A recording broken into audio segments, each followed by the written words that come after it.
Hey guys, what's going on? It's David Avalon here with my co-host Robert Drysdale for another edition of Breaking the Guard.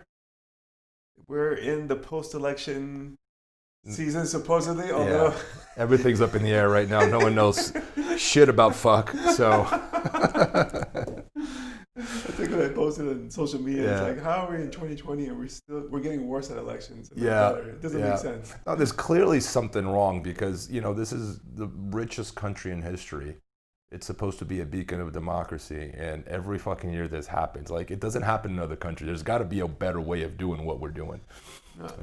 Yeah, is that just that? Like, some people are saying, COVID, and they had a lot of mail-in ballots. True, I'm sure that's something. But at the same time, it's not like they got surprised that there was an election coming up. It's only happened every 4 years for the past 2 centuries. So it's the unbelievable. IBJJF has better organization in terms of like. Oh yeah, 100%. Yeah. I was supposed to, if you think about it, I guess part of the delays were that they were allowing same-day voter registration, so someone could show up to the ballots and vote. literally say, "I need to register," and register there. They don't allow you to do the IBJJF. There's a reason for it, right? Yeah. Because it complicates things a lot. I mean, it's hard to validate things, So it's like. There should be a cutoff, Like the mail-in ballots, I got the mail-in ballot months before. And I'm going to wait till 2 days after the election to submit my ballot now. It's like... There's got to be a cutoff, I agree. No, you need rules. But the thing is, I think the paper format is kind of outdated. We can, digitize it at this point. I understand that.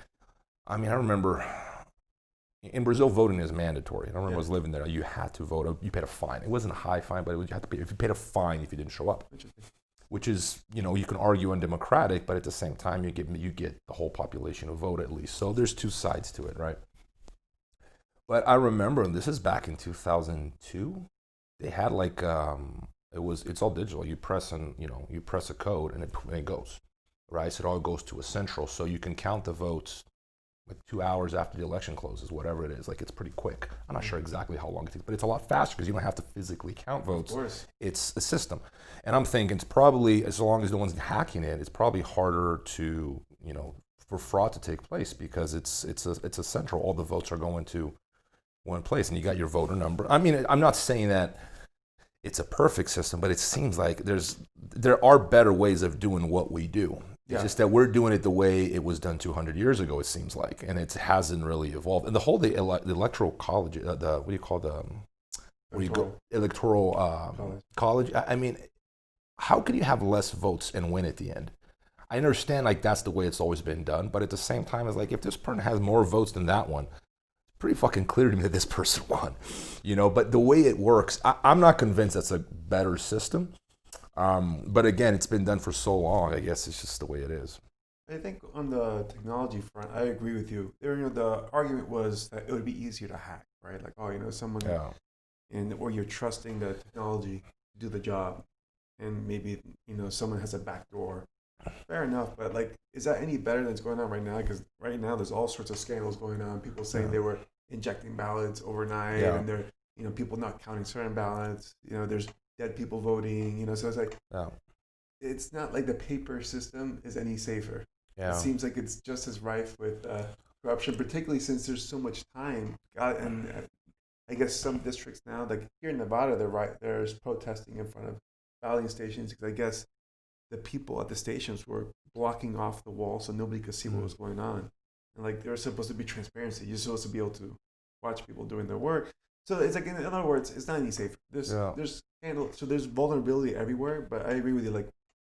We have technology. Let's step it up, right? I'm sure there's a way that you can do this digitally without having all these compromises. Of course, any system's hackable, just like paper is.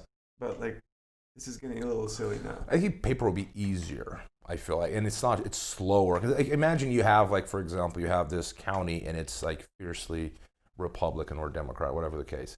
It'd be easier to disappear with those votes. And that's I what feel claim. And that's what that's where the confusion goes because no one's trusting the people who are responsible for handling the election. So it's a matter of trust too, and it's very. I mean, we were just talking about this before the podcast, but it worries me that it's going to escalate into violence because once people are not communicating anymore, there's no more dialogue, there's no more trust. Well, the next step after that is violence. Yeah, no, I agree. I think it's a big problem. On the other hand, with the Electoral College, I support the Electoral College, and I'll tell you why. There's the argument they have is called the tyranny of the majority, right? Where essentially, if you have these smaller states, yeah, like for example, Nevada, if we go by purely by population, Nevada doesn't really matter anymore. You got states like California, New York, Florida, Texas. They would be determining the vote. You know, remember we're like a constitutional republic. We have a bunch of different states that all do their own thing. So like, if I'm a smaller state, why would I enter this union if I know I'm going to be overshadowed? I see what you're saying, because every state has its own, which is unusual too. Like I'm going to forget that. Like most countries, they have a federal law, and it applies everywhere. I don't know of any other country that has a system the U.S. has as far as how much power the states have individually. But I guess you could see what you're saying would complicate it because California would carry so much more weight in domestic policy than Nevada, if I understand it correctly. Yeah, because I mean, you have to also remember too that like the reason I like the fact that it's states, all the states are very different. Yeah. I mean, you've been to plenty of them, you know, and I've lived in several for extended periods.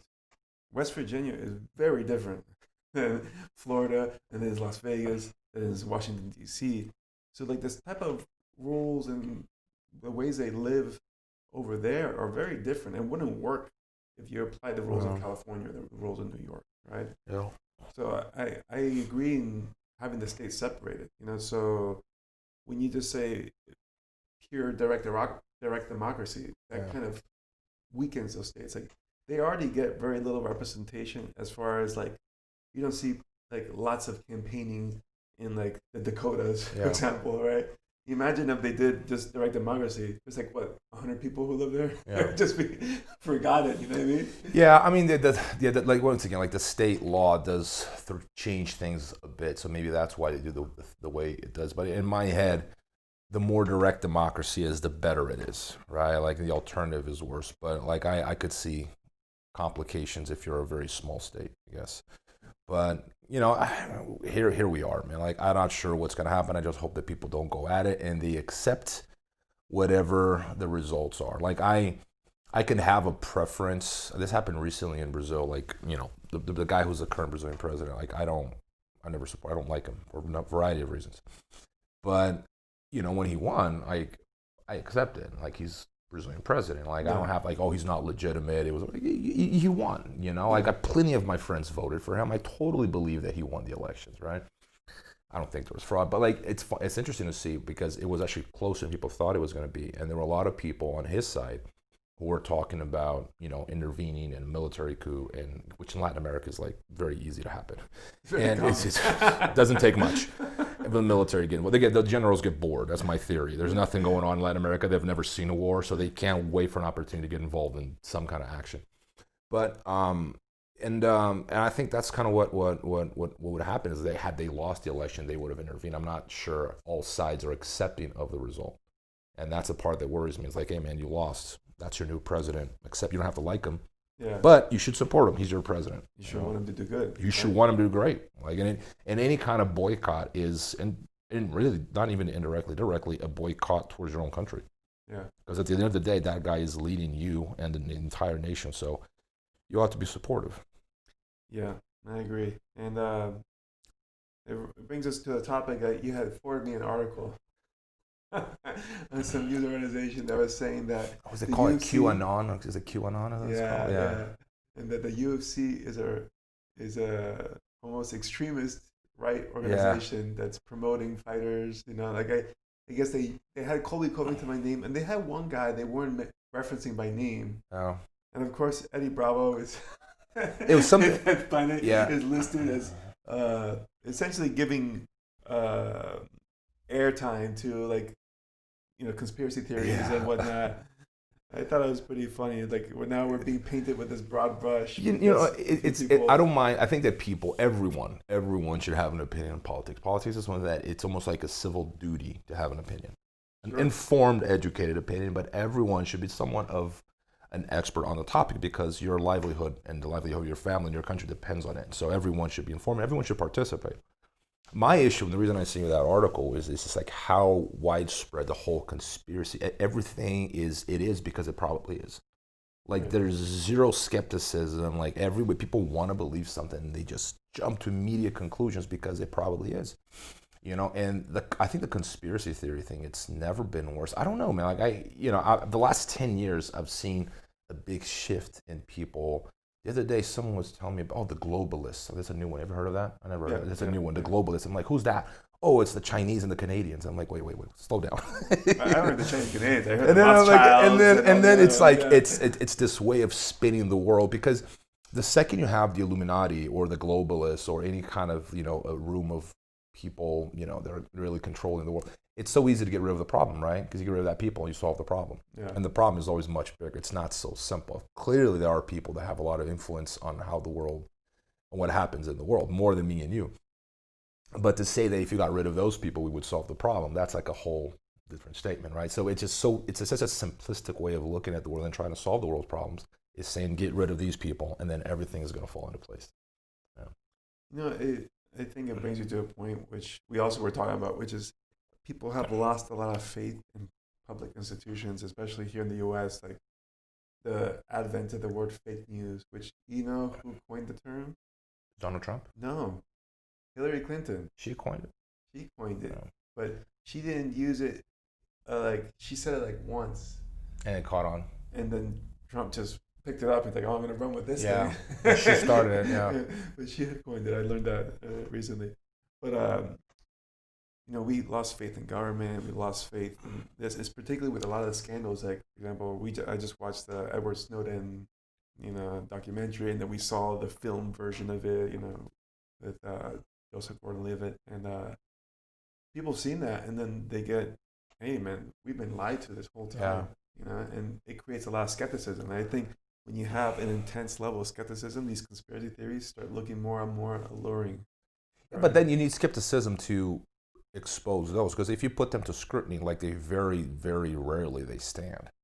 Like some of them are pretty outlandish when you think about it. Yeah. I tend to lean towards, a conspiracy is possible when it involves very small number of people.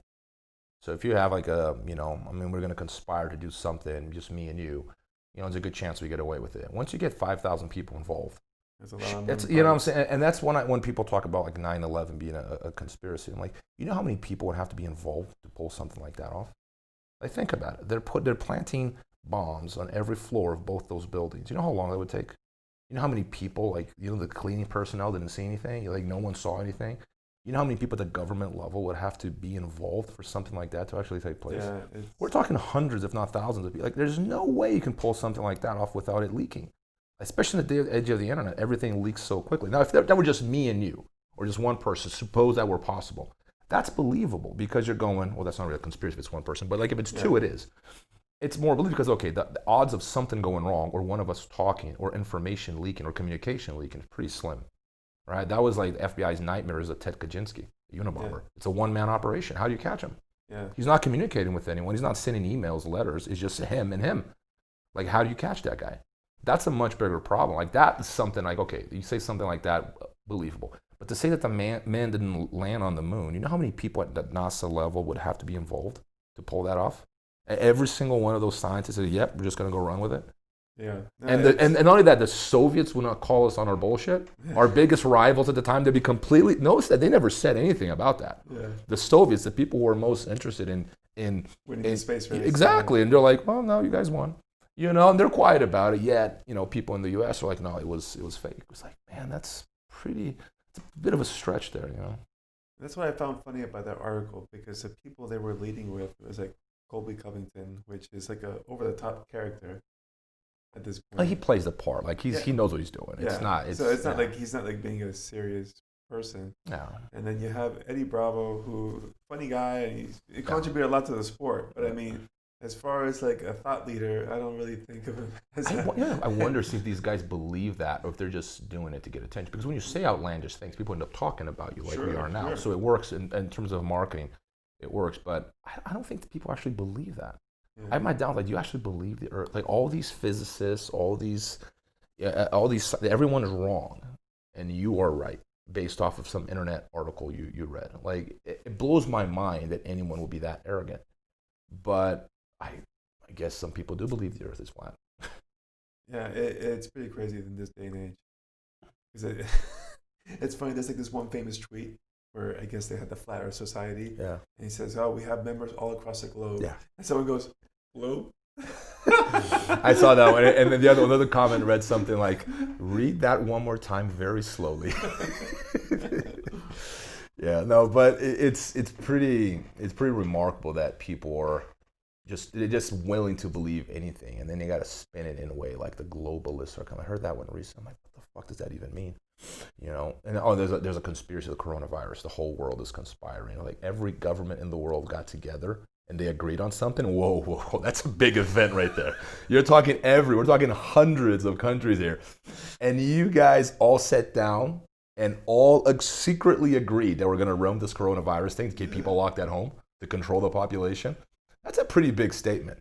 That would say more about humanity than anything. Oh my God, talk about cohesion, right? Yeah. Talk about unity. Like we've never been so united, right? Like united under one race, you know, and the human race. And I mean, and the funny thing is like when you hear like, oh, when the elections are over, everything's going to go back to normal. And I was talking to a friend of mine in Poland, and he goes like, nah, we said the same thing over here. We had elections, nothing changed. Yeah. Same shit. Coronavirus is still here. It might be different. The U.S. has bigger influence in terms of like world events. So what happens, the world is watching what happens here. It has a bigger impact on the world. For sure, it does. But as far as the virus goes, nothing's going to change. It's still a virus. There's no cure after the election.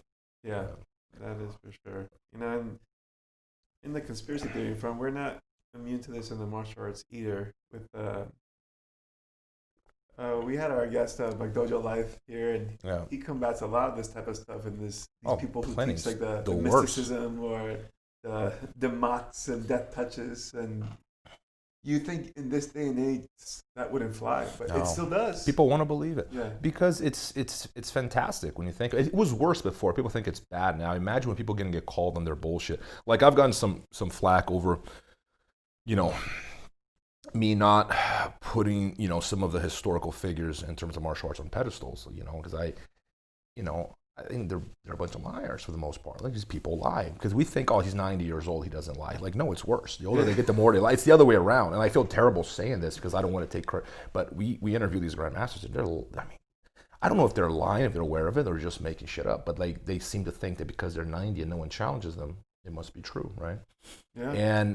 But I think, you know, learning something about the history of martial arts in Brazil, I think it's almost like the trend, the most common thing to do was to lie. The difference is then they couldn't get caught on their bullshit, so they were more in the open about it. Whereas now people do bullshit, but they're more secretive about it.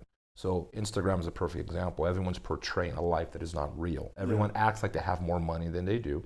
Everyone acts like they're better looking than they are. That's what the filters are for. Everyone's acting like they're living a life that they wish they were living, but we all know that they're not living, right? That's not real. It's a form of, you know, trying to make yourself look better than you actually are. We're just more, we're just not in the open about it. It's more concealed in some ways. Whereas back in the day, man, all these people did was bullshit, man. Like they were just so full of it. Like everyone exaggerated how good they were and what they were capable of. And I think that tradition in martial arts of like believing that some human beings are really truly extraordinary and this guy really is different, he's special. Now anyone who trains knows that's a load of crap. That, you know, you get some people that are better than others, but no one's invincible. Everyone's got an Achilles heel, and you fight enough, you're going to lose. There's no way around that. Yeah. As incredible as Khabib is, if he keeps fighting, someone's going to figure him out, is going to beat him. It's just a matter of time. Yeah. You know, and he's like probably the most. I mean, if there's someone who's been dominant in MMA, I think it's fair to say it's been Khabib, right? Like 29-0, who does that? But it's no way around it, man. People just are attracted to this fantastic sort of a narrative of martial arts. And I think it has to do with, like, Western martial arts are very different from Eastern martial arts in the sense where, like, boxing and wrestling, there's never been a lot of BS around them. It's always been, like, straight up forward, like, can you beat me, fight, win, tournament, you know, but it's something about the East. There's something exotic about it to the Western mind.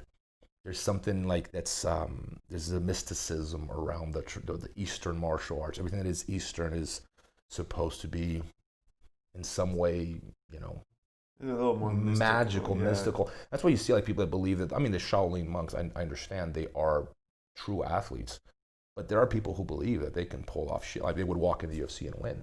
Yeah. You know, and then they believe that. Like, oh, the reason they don't win is because they're going to eye gouge the fighter and that's illegal in the UFC. That's like, no, that's not why you wouldn't win. You wouldn't win an amateur fight.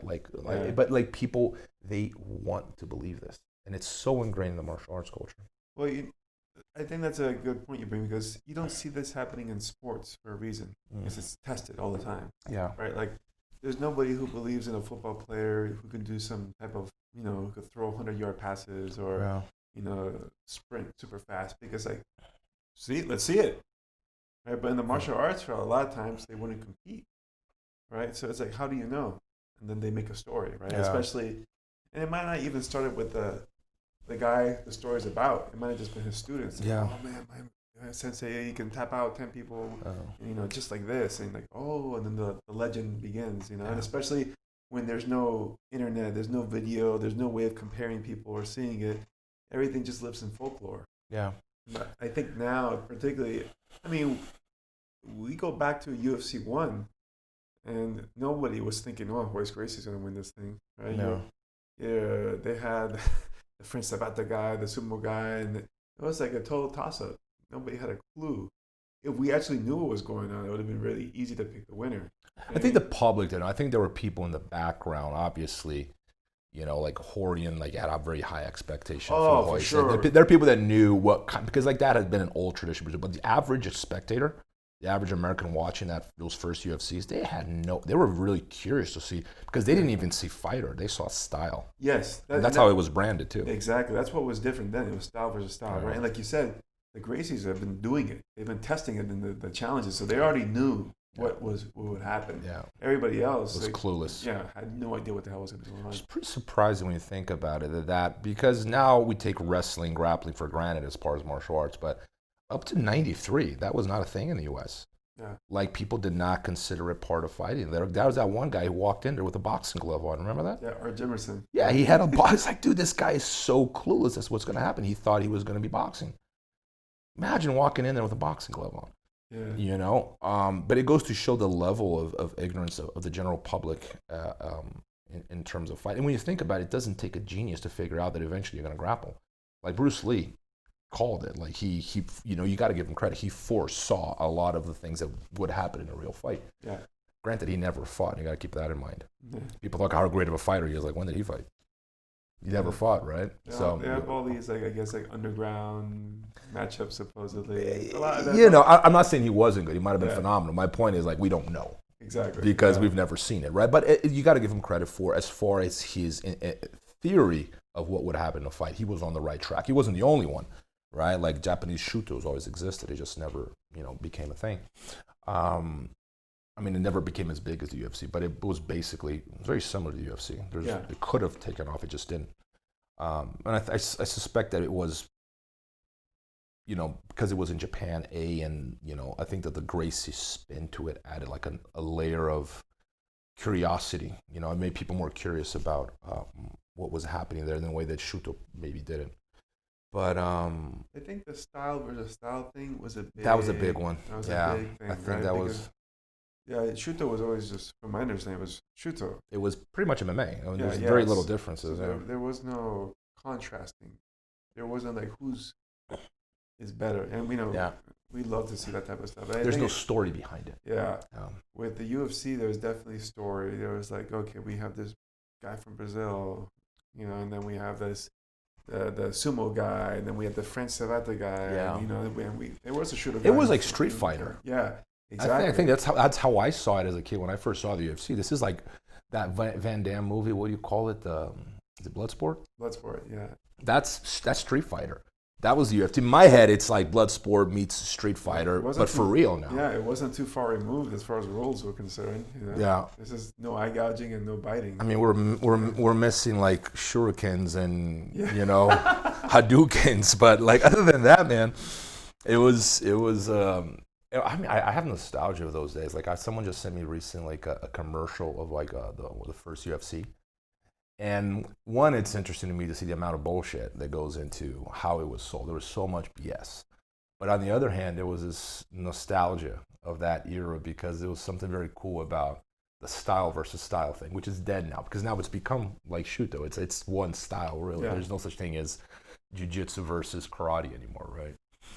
But it's interesting looking back to it because when you watch the technical level, it's atrocious. Yeah, it's like going back into like the 80s and playing a Nintendo, or Atari. You can't it's even. Like, this is so awful. I can't even look at it. You look at the early UFC, it's like, oh man, like this is. It's so bad. Atrocious groundwork, It's or so the bad. stand up was all awful. of it. The athleticism was not there. It was a lot of like tough guys. So. And it just always reminds me of like I never watch old movies that in my mind are great. Like I don't want to ever watch Back to the Future and Indiana Jones ever again.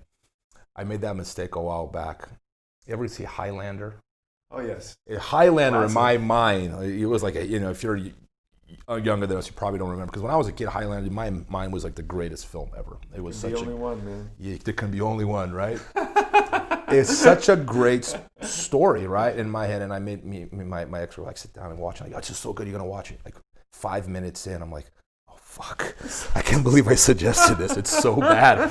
It ruined it, man. You can't watch it again. You just got to leave that memory how it was. It was great when I was a kid. And that's why I don't like touching classics. Like I've learned that lesson. Like just leave it as is. Like watching the UFC now is the equivalent. Yeah. Just leave it as it is in your memory, because in your memory it was incredible. Oh, this is so cool. When you watch it again, he's like, oh fuck, man, this is terrible. Yeah, it was really poor. Highland in the movie was never really that good. My mind was. The series is much better. I don't think I saw the series. They had a TV series. Is it fairly new? No. It was old, but it came because the Highland movie itself, like especially when you watch it back, it had Sean Connery and all that. You think, but it was just awful, like. But I think, when I was 7 years old, that's not the case, man. I think the lore of it is a lot more appealing, especially to people, young men. They say, oh, you have a race of immortals that they have can only be one. You chop your head off. Yeah. So it's kind of cool. So the series was a lot more. It was better storytelling. Because they followed one guy. Yeah, because it's a good story. It's a good plot. It's very poorly written and directed. I think that was the case. It was just like they didn't know what to do with it. Because you can have an amazing plot and ruin it very quickly if you don't have the right writer, the right actors, the right director. Yeah, I feel like, for example, like even with the alien movies like Prometheus, I love the concept of it. I think the execution is horrible. Who directed that again? I can't remember. Was that Ridley Scott? Ridley Scott. It's unusual because he's such a good director. Yeah, but it's just, I don't know, it seems so like far-fetched, like you have like super smart scientists and then they see like a giant snake thing and they're like, oh, I'm going to try to pet this thing. It's like, are you out of your mind? Like no. Serpent, in that's outer universally space. Known like since biblical times, a bad thing. Yeah, run. Run. Kill it. Who's going to go, oh, that's cute. Like, bro, this guy's like brain dead. I don't remember the plot. I mean, that it was not a good movie in my head because I don't remember much of it. I deleted it from my memory. But I remember watching with high expectations. Yeah. It was a prequel to Alien, right? Yeah. So it had a lot of promise to it. And, and then I remember being disappointed. No, like, again, it's the same thing. The lore of it is great. Like, I'm like, okay, I like the backstory. Just delete everything the way they told it. Yeah. Like you have a race of super aliens that essentially went around the universe and like depositing their genetic material. That's the thing about becoming too critical is that when you start learning too much about these things, you become pickier. Like I become to me, like every action film was watchable before. Now the 99% of them are not watchable. Yeah, they become kills. Yeah, like it's just exactly. You see like a fight scene, for example. Like when I was a kid, every fight scene was absolutely amazing.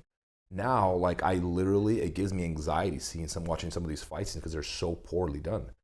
And I just like, fuck man, this is terrible. Good writing, right? I always give this example. I always recommend this TV show to people. True Detective, have you seen it? Yep. It's my favorite TV series of all time.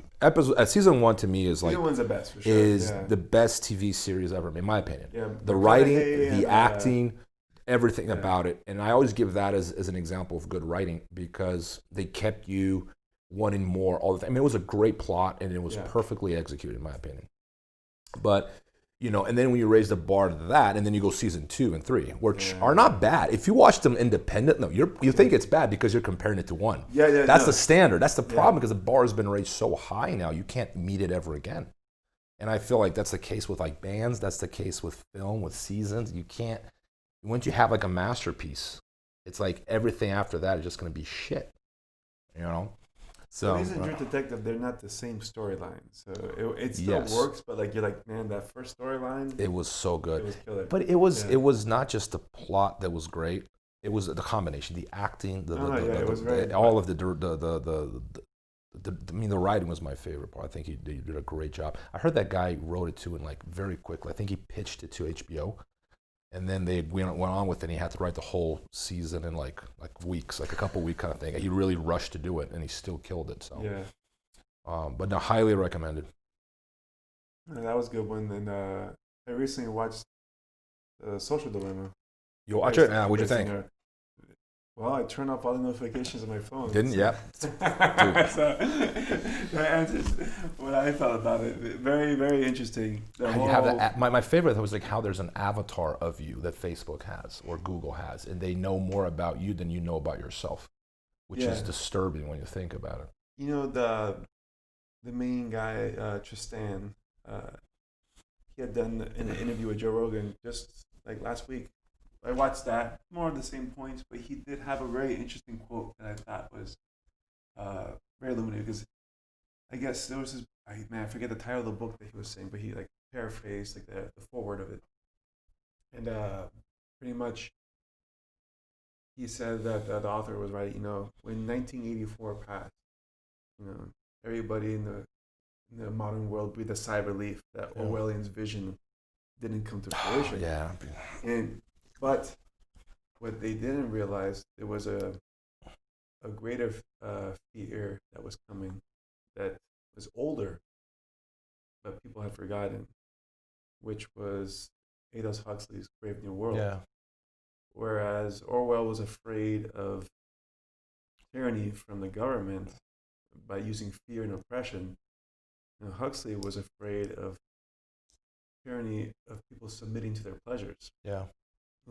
It's very interesting because that's kind of what social media is, right? It's like giving you what you want. And no one's forcing you to go on your phone. No, yeah. You do it voluntarily. You do ding. And the other thing, too, is like I actually never read Brave New World. It's been on my to-read list for years. I will read it. I love 1984. But the reason why that level of tyranny at the government level, it's too obvious. The way 1984 is, in that sort of world, it's too obvious who the enemy is. It'll be too easy for people to spot it. Right, and he's oppressing you, so it's easy to spot that, identify the government as your enemy. It's a less realistic world than what you're suggesting. I haven't read Brave New World, but a world that we're living in where you volunteer to give your information away. You volunteer to have Google and Facebook know everything about you. You don't have to use their platform. No one's forcing you. Yeah. But it's you succumbing to your own pleasures, right? So that's a lot scarier because, the enemy in this case is your lack of discipline to put your phone down. And I'm guilty of this as well. Like I catch myself drifting. Like sometimes in the middle of the night, I wake up to pee and I go check my phone, and I'm making an effort to stop that now. It's like, man, this is sleep time. Like who cares who's texting me right now? I'll do is like when I'm reading, I'll read and like I have the habit of interrupting my reading to check my phone, which is terrible. Because next thing you spend 10 minutes on your phone so now I put a timer when I'm reading, 1 hour. And I cannot touch my phone until the phone beeps. So I'll read for 1 hour straight. It's been great. So we have to figure out ways of tricking ourselves to discipline ourselves so not to succumb to this, because I don't want to live without the internet, without my phone. I enjoy it, but I don't want it controlling me either. And it does bother me that Google has all that information about me. Because it's not just what I like to buy. That part doesn't bother me so much. If they give me an ad that I'm interested in, that helps me. The part that bothers me is my personal life. Yeah. That part bothers me because they know everything about it, because they're listening to this conversation because my phone's right next to me. Yep. That part bothers me far more than anything else. Well, it's funny because it's fresh in my mind because I just watched the Snowden thing. Yeah. But you could see like towards the end of his like career and contract work, he was becoming very, very alarmed because I guess they showed one bit that he is confronted by his superior. And he goes, hey, look, I know I covered for you in Geneva when you kind of dropped the ball. He's like, oh, and I appreciate that, sir. He goes, you also know that I covered for you when you lied on your polygraph to get into this next test. And then Snowden's quiet. And he goes, did you use any authorized programs that I'm not aware of? And he had used an unauthorized program that he wasn't supposed to, and he was quick to give a cover story, which is, oh, me and my girlfriend at the time were having a really bad time, and I thought she was cheating me, and I was checking in on her. Yeah. And he actually did, so it kind of covered him. Yeah. And then the boss goes, look, I know you two had a rough patch there in Geneva. Just to assuage your fears, she's not cheating on you. I remember that, with the yoga guy or whatever it is about. He knew. Yeah. So he's like, oh, that means this guy's actively watching her right now because this is someone she's next to right now. So he starts putting the tape on all the laptops. Yeah, it's very disturbing, man, when you think about it. Yeah, so we're kind of at the point I was gonna make. We're kind of at both. They're converging. So there is the foundation for creating a 1984 government at this point, right? Because they do have this surveillance capability, but we also have the Brave New World problem, which is that we're also being succumbed to our pleasures, and it's through that we're giving the power to government to be able to access all the information. So it's a very interesting point in our history. No, 100%. Yeah, because I think that the point of, at least people say government, but I think it's power, right? Like government is a manifestation of power, but if you have, it doesn't have to be a government for it to be powerful manifested. Jeff Bezos has more power than the president of the United States. Like that guy, he's got so much money, he can influence any election. You think he can't? You think he doesn't pull strings? You think he can't? He doesn't have the power to do that? It's just that I think there's been a shift in power from the political stage into the private stage. Like I think the private sector is the one that really has that's where power is concentrated, because wealth has been concentrated to such an extent here. And of course you have Citizens United too, which allows basically big money to buy into elections, and that's what they do. They finance the campaigns, and they're lobbying it's so common ground in Washington. I think that's where power is leaning, is toward the private sector. It's not so much the government per se, but even though there's this whole movement about you get the government out of your life, and my fear has always been, okay, you get government out of your life, you replace it with what? Because with government, at least I have some say. It's not ideal, but I have some say. It's still a republic. I still get to vote. I still have my rights. When you remove all that and you place, you have a power vacuum, because you remove the power from which technically is the power of the people, and you put that power in the hands of the private sector. What say do I have that now? Like I have say as a consumer of Amazon and Google, but not so much as in what their decision making is. And they do have a lot of decision making power at the high level. It's tricky now, right? Because I guess the argument from other people would be that the private sector already has power over 100% now, because they're essentially all of their government actors are being puppeted by all their special interests and the donors and all these people that they've made promises to get this campaign money, because how big of a thing that the campaigns are. I mean, you had Hillary spending I think they said nearly $1 billion in a campaign. It's insane. Which is absurd. It's not her money, right? Of course not. Yeah. That's what people that's private sector money. Yeah, but the thing I didn't know about was that campaign managers get a percentage of that as their salary. Wow. It's 5-10%, or it's depends on money. Yeah. It's man, it's a good business to be in right there. Whoever got that at least picked up $100 million. Yeah. So that's why there's all sorts of conspiracy, but whatever. But I mean, so there's already private sector influence in government already. So they're saying if you remove the big government, that's still going to be there. That's it's already taken a new shape. It's that there's a book I always. I mean, there are a lot of ties between big government does exist. It just doesn't favor the little guy. It favors big business. It's a book I always recommend people read. It's called The Nanny State by Dean Baker. I just give a friend Big Ed a copy. It's a small read, but it basically talks about how government is used, but for the benefit of big business. So they get plenty of stuff, pharmaceuticals are subsidized, airlines are subsidized, arms industry heavily subsidized, right? So this is all public funds that are going into the hands of the private sector. They just don't pay us back. Yeah. So once they develop the weapons or the drugs or whatever, they don't pay us back.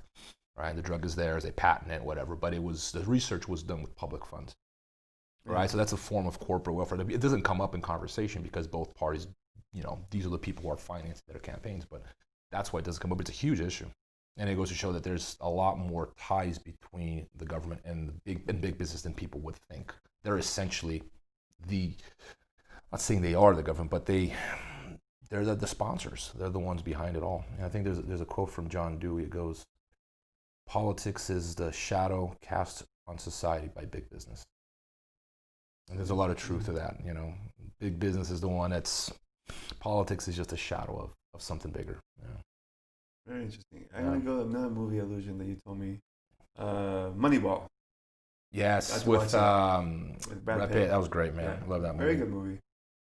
We looked into the guy's life afterwards. Did it add up? I didn't look into the facts. I just saw the movie and I thought it was the idea behind it was great. Whenever we watch any type of movie based on a real true story, she wants to fact check. She's Googling it while the movie's going. I'm like, don't spoil it for me. Let me watch the movie, then fill me in the details. Yeah. She doesn't care. She's like, oh, this is fake. That didn't happen. But it's pretty much true.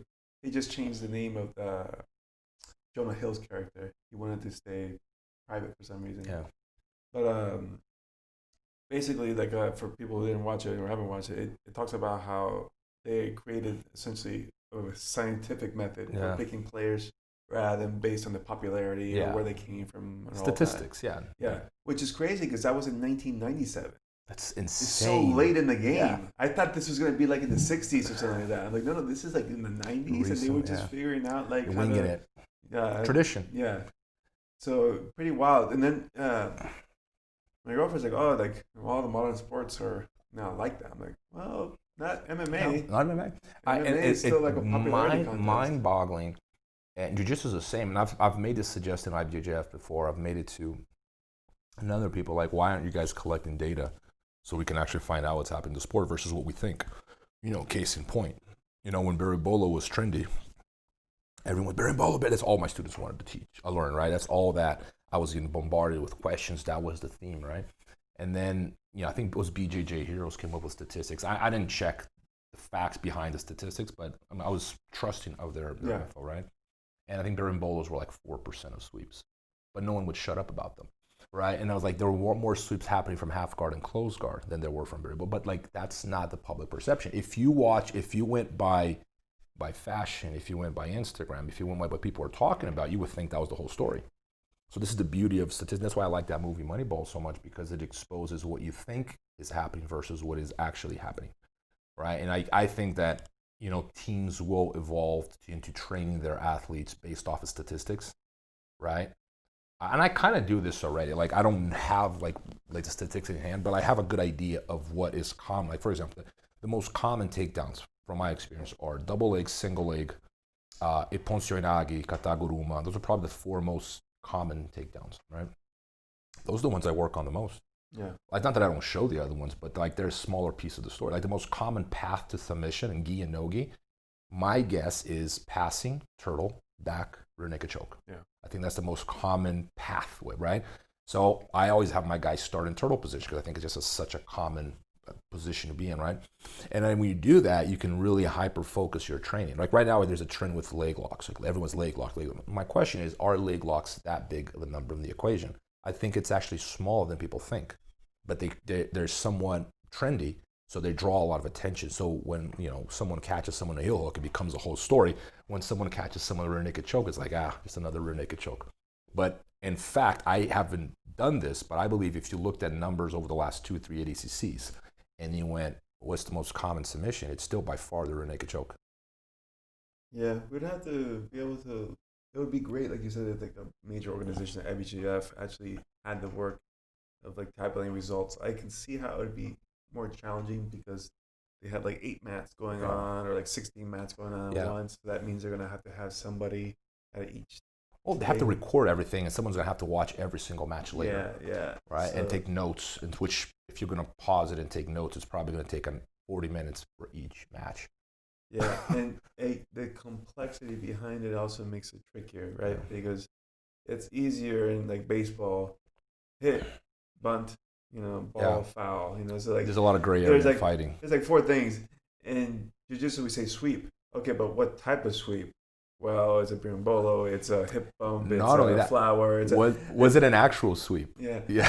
So there's like so many verses. Like you said, it's not gonna be like, oh, I can just watch it and like go through it. And then some of them you might watch like, what the hell is that? Like that's a new one. It'll be because they're it's not so clean cut because some sweeps are half guard, but they're kind of butterfly, open guard, and we don't always agree. Like I've seen people come up with new names all the time, like half butterfly, and it's like, Z guard. It's like that's just a fucking knee shield, Or the other one was, and then like tornado guard. Everyone calls it tornado. It was helicopter. What happened to helicopter? And no, it's not helicopter. It's tornado. So we're not even talking about the same thing. Like we're talking about the same thing. We're just using different names. Yeah. What's the other one? All the time, like they kept coming up with names of old, and it's just because they're trying to rebrand it. But it's difficult for people to see these things as old things because it just doesn't sell that well, I guess. So you got to come up with pancake guard or some new kind of guard or something. There's always something new coming up, but I guess it's just the way it is. But it's interesting to see how what we think is happening is not always what is happening.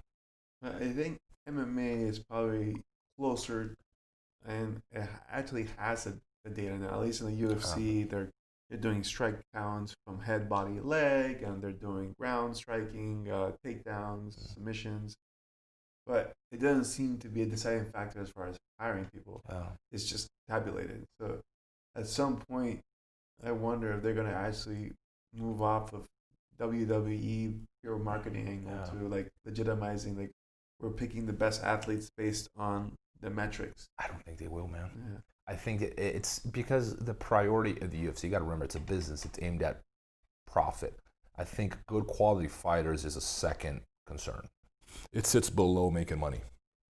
That's why guys like Brock Lesnar can debut in the UFC, right? Which is CM Punk can debut in the UFC. And they will allow that because they know that it's going to sell tickets. Like in the real world, that guy were not famous. There's no way he would be making his debut in the UFC. But his name carries so much weight, they will allow it. And I think that they will always prioritize, can we sell tickets versus this guy can actually really, I guess hold his weight. It reflects also because I wonder, how come we don't see that in other professional sports? Like, football and baseball, where we don't just get like Kanye West, hey, I'm going to, play first base on the Yankees. A lot of people will watch that, right? But it doesn't happen. And I could see that it wouldn't because the format's different in the sense there's teams and there's team owners. And the team owner has to pay for that player, right? And then his return on investment is that player taking them to the championships, right? Because they're getting more game time, getting more press coverage, and getting more sponsors or whatever the case is. So I think that model is different, whereas the UFC, in this case, contracts all the people. There's no teams, there's no owners of them or whatnot. So all that matters is like you said, how many eyeballs showed up. Yeah. Right? Like the guy could bomb, but who cares? He already did what he needed to do, which is get people to watch. That was the end of it. Yeah, I don't need to cultivate this guy as a talent if he shows that he can't fight. But like, if I'm in the NBA or NFL and I'm gonna pick some guy that's just a Instagram celebrity, if I buy him and he ends up sucking, I have him for the rest of the season, and I'm paying him, but like it was a dud. I mean, so there's like more of a risk factor. You know what I mean? So I guess I answered that, but it seems weird. Like that doesn't exist yet. They're always going to go where ticket sales are. I don't think that's ever going to change. It makes, from a business perspective, it does make sense. I think an organization that went just by sheer quality of the fighters wouldn't do as well as the UFC. The truth of the matter is 90% of their clientele, of their business, of the people who are buying pay-per-view don't understand fighting, if not more like 95%. The average person, like, just give an example, why do you think Conor sells so many tickets? Because he's that good? If you ask the average Conor fan, like, name me 3 qualities of Conor McGregor inside a cage as a fighter, they couldn't do it. They'll buy the pay-per-view. Yeah. But they're not gonna. They wouldn't know where to begin. They had no idea. It's like, because he's a badass. Like, go tell me something about him that he's good at. They couldn't do it. And the second you have that sort of north, you're gonna end up with ticket sales and you can make a lot of money. But I think that, and this is always something that concerned me in the UFC, is that they would lose credibility. Other organizations with better fighters would start beginning more credibility within the educated sectors of the fighting community, of the fans, right? People like me and you who've been fighting, training forever. But I don't know. I don't know if it's. I think UFC kind of they have a good balance. I feel like they're not completely sold out. It's not gone pro wrestling. It's. I think at the end of the day, there is a balance between them fighting guys that can sell tickets but can still have high level of fighting inside a cage. Like Conor, for example, he can sell tickets, but there's no one denying it. He's a good fighter, right? For example, and or the other organizations seem to be struggling to have that good balance. Well, I mean, I guess we looked at, I guess, was it last weekend? Anderson Silva fighting Uriah Hall. Yeah. And I was just telling you before the podcast that they had a metric, and I'm getting this wrong probably, but it was something like from 2013 or 2000, I think it was 2009 to 2015 or something like that. He was 14-0, 12 TKOs. And then the last 3 years of his career up to now, he was like 1-7. You know, so he was already well in his decline. Unfortunately, that fight didn't go well for him. He got TKO'd in the third round by Uriah Hall. And then afterwards, Dana's like, oh, I should have never booked that fight. He's never going to fight for us again. But it kind of goes back to what you were saying, where it's a spectacle, right? Like, it'll sell tickets. Yeah, in another organization, they probably wouldn't let that fight fly, you know? Because it's just like, we know this guy's he's overmatched, you know, and he's past his prime. What's the point of this? We're endangering this guy, you know, from a health perspective.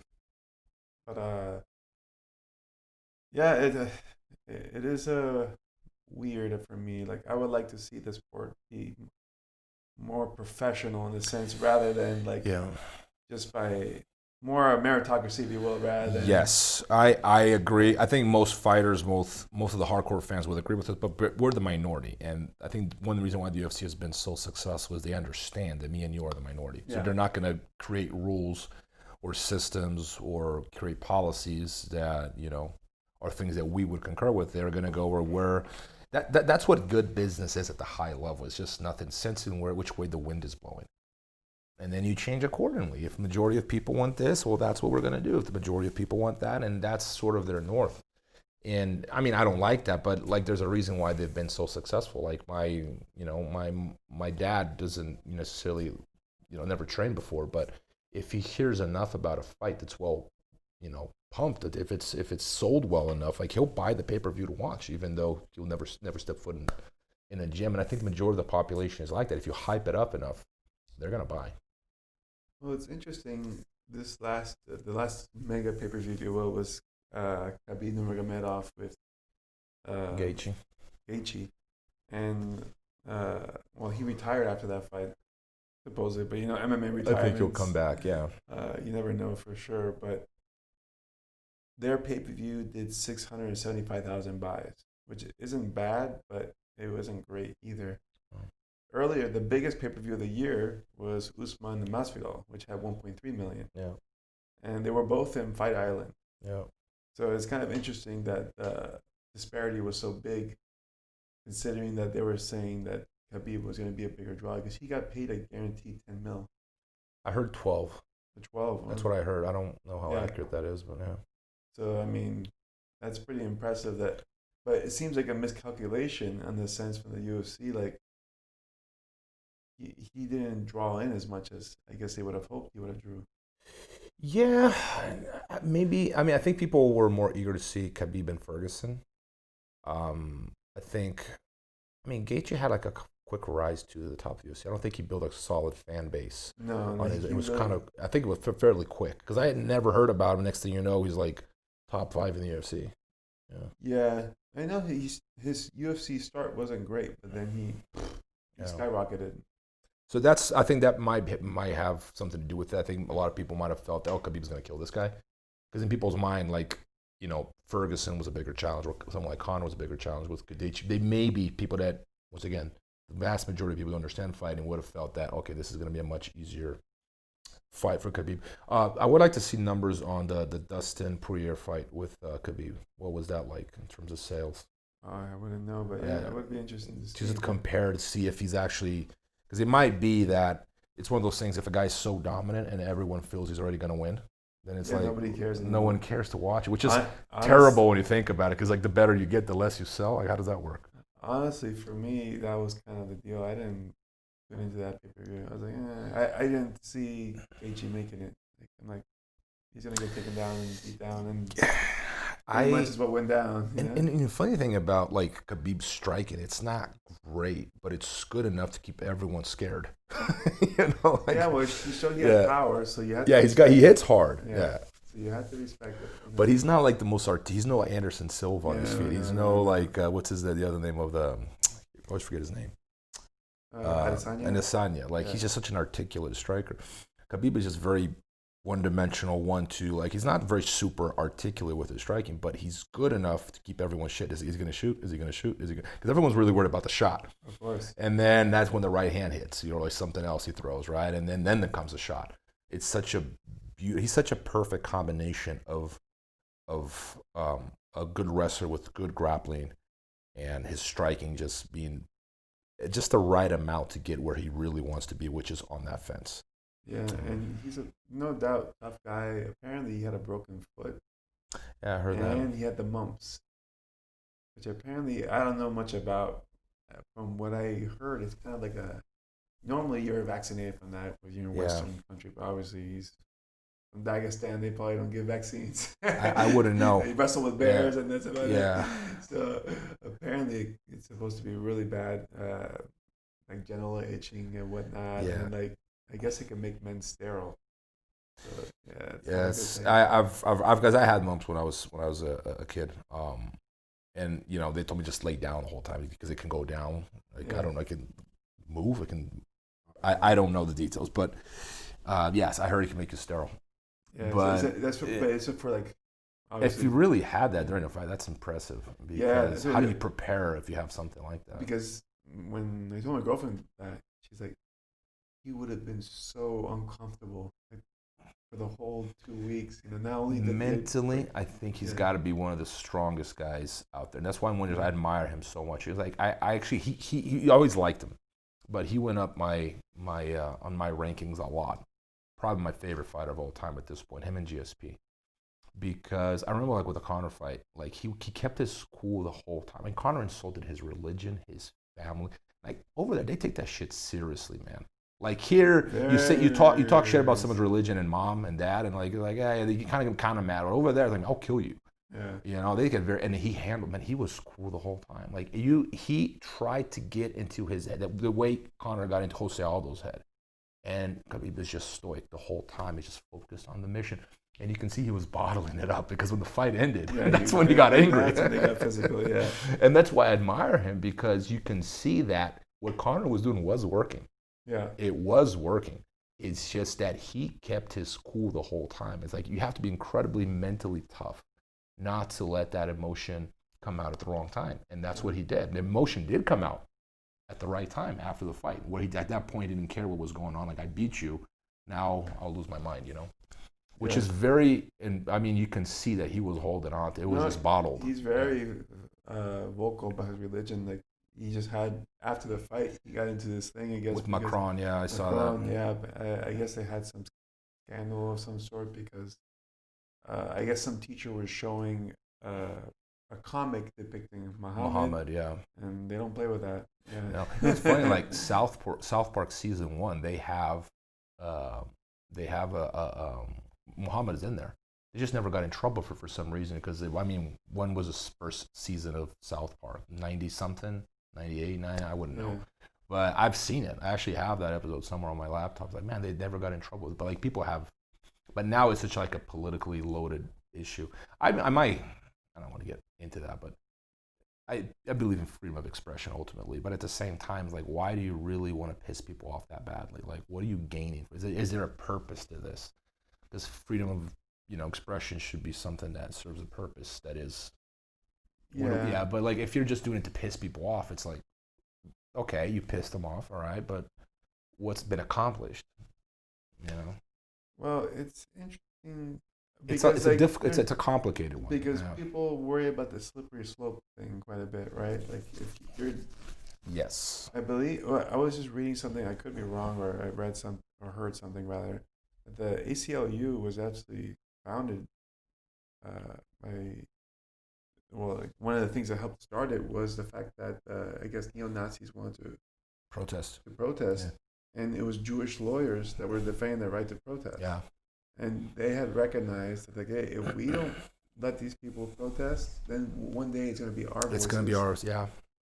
But no, it's you have to fight for the right of people you disagree with to protest. But I agree with you at the same time. Is like, okay, there should be a point to it. Like, can I say, oh, F you, F your mom, or whatever like that? Sure, but like, why? Why? Do we really need to? That's that one. If people wanted to insult a homosexual with the F word, or a black person with the N word, I think they should be free to do it. I just don't see the purpose. I'm like, why would you want to do that? Well, what's being accomplished? Like, that's the end of the day. Like, freedom of speech is such a beautiful concept. It's fairly new too. Throughout most of our history, you get fucking, mess with the wrong person, you get killed. It's simple. It's pretty, we've evolved a lot, and it's never been so good in that regard. I feel like you can actually insult your president and not go to prison. But, we should use that power for the better, for the good, for the common good, not for, oh, I'm just going to be a rebel without a cause here and insult people just because. Like, it seems almost like a childish use of freedom of speech to me. Yeah, it's just very immature. I think what you said was great, childish, right? Because what do children do? They test boundaries. Yeah. Right? They see, how far can I go? Yeah. And when that hand doesn't get slapped, they don't stop there. Yeah. They're going to keep going. Yeah. And they'll keep going until they learn where the limit is. Yeah. So, yeah, I don't know. I wouldn't do, honestly, I believe people should have the freedom to do it, obviously, but I wouldn't do it because I don't see the point. I don't see the point of drawing Muhammad. I don't see the point of insulting someone just because. Again, there's nothing good is being accomplished, so let's use that incredible freedom for good use. Yeah, I see, like, if we're going to apply that standard, they shouldn't be insulting anybody's religious icon, you know what I mean? Whether it's I wouldn't. I'm not a religious person, but like I can't remember ever insulting anyone's. Like I don't see the. Personally, I wouldn't either. It doesn't make sense to me. Either everybody's right or everybody's wrong. Amen. You know what? At the end of the day, hey, it makes you happy. Yeah. I want you to be happy if that's how your worldview is, and as long as you're not interfering with my freedoms and my way of life, and that's where I draw the line. It's like, as long as you keep this state secular and you don't impose your beliefs on me, I don't care what you believe. And in fact, I support your beliefs. Go for it, whatever they may be. As long as you're not, once again, interfering with my freedoms, you're not hurting children, you're not hurting animals, you're not doing anything, then I support your freedom to believe in whatever you choose to believe. Right? Yeah, I think that's ultimately what the American dream is. I agree. About that's it's a good dream. It's a very valid, it's a very good standard to uphold. Dave, that's a lot of policies that we barely talked about martial arts, but like the election is up in the air, and we sprinkled in some. Yeah, some Khabib, we did. IBJJF. But it's hard not to, because that's what on everyone's mind right now. But anyway, guys, whatever happens, I think elections, the results will be coming out like the next day or two, hopefully. No violence. I think you lost. The second you turn to violence, you lost. You're in the wrong. That's the way I see it. Like, you want to debate, let's debate all day. The second you throw a rock, the second you pull out a gun, you're in the wrong. Yeah. I agree. All right, guys. This was fun, Dave. Thank you. We'll do this again next week, and I'll see you guys then. Take care. All right. Ciao.